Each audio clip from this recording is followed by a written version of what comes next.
What's up, YouTube? This is Too Raw for TV. So the Milwaukee Bucks were on TNT yesterday, and the Bucks, they're a team that can fool a lot of people, man. Whenever the Bucks are on national television, they are up for those games, so they look like a top two or three team whenever you watch them on television. You know what I'm saying? And that's my issue with the Bucks this year, in that they play to the level of their opponent. Now, the Washington Wizards isn't one of the best teams in the NBA, but they are an improved team from what we've seen over the last several years, ever since the days of John Wall and Bradley Beal. Now, the Bucks got the victory for the final score of 112-98, and they improved their overall record, I believe, to 32-21, while the Wizards fall to 23-27. The Wizards have been rather uneven this year, man. You forget that they started off the season hot, at one point having the best record in the Eastern Conference at 9-3, but they've been up and down since. Giannis in this game had 33 points to go along with 15 rebounds and 11 assists. That's really impressive when you consider the fact that Giannis got off to such a slow start. He went scoreless in the first quarter. The the Wizards were swarming Giannis throughout this game, but he made adjustments, got others involved, and when you get other people involved, it makes the defense have to focus on other people. As long as they start knocking down shots, so that opens up your offense, because then they can't just keep doubling you and letting other guys kill them. So Giannis did show some patience with that triple double, the 29th of his career, past Michael Jordan on the all-time list. Let me say this about the triple double though, because I've evolved a little bit on this thing. I still like it, but it's become an overrated accomplishment. It's easier for guys to get triple doubles now for a couple of reasons. Number one, everything is pushed out to the perimeter, so you know that kind of opens up some rebounding opportunities for perimeter players that weren't there 20 something years ago. There's a lot more threes taken now. All right. There's a lot more threes taken. And anybody that watches basketball know that threes, when you miss them, they tend to be long rebounds. As a consequence, uh, that creates rebounding opportunities for guys on the perimeter. The pace of the game is faster. That creates more uh, possessions, which leads to more assists and more rebounds. All right.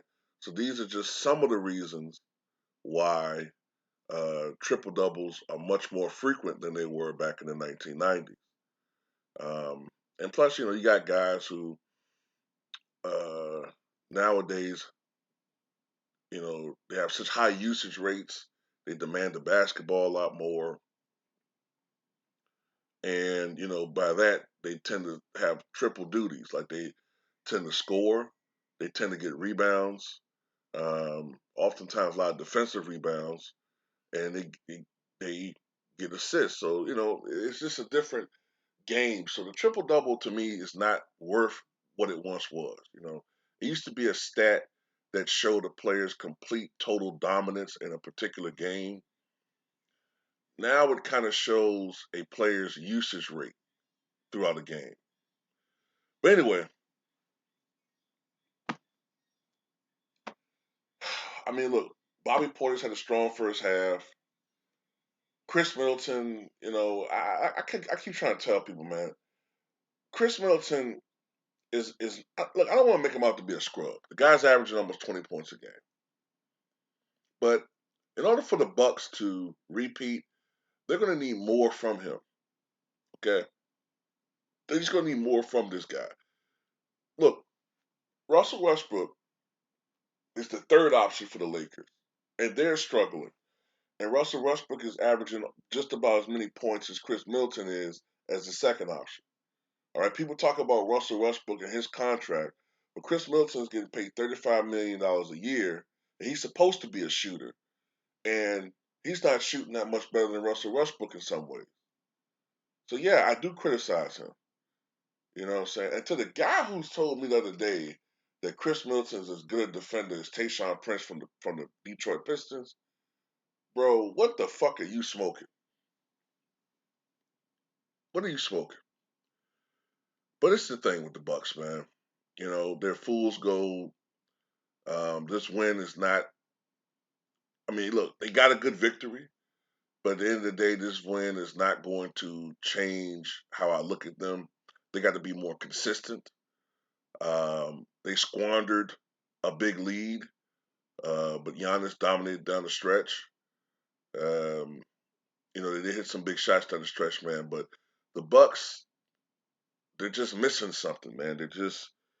They're missing something. They're not as dominant as they once were. And what part of their missing is they do miss CJ Tucker. They miss, um, first of all, you know, they are missing Brook Lopez. But what they are missing, though, is some size down low. And this team is missing some toughness, man. And that's part of what CJ Tucker provided. Last year, the dynamic with CJ Tucker was that one enforcer, that one, um, that one guy in the starting lineup that gave them some hustle, that gave them some toughness inside, along with Giannis.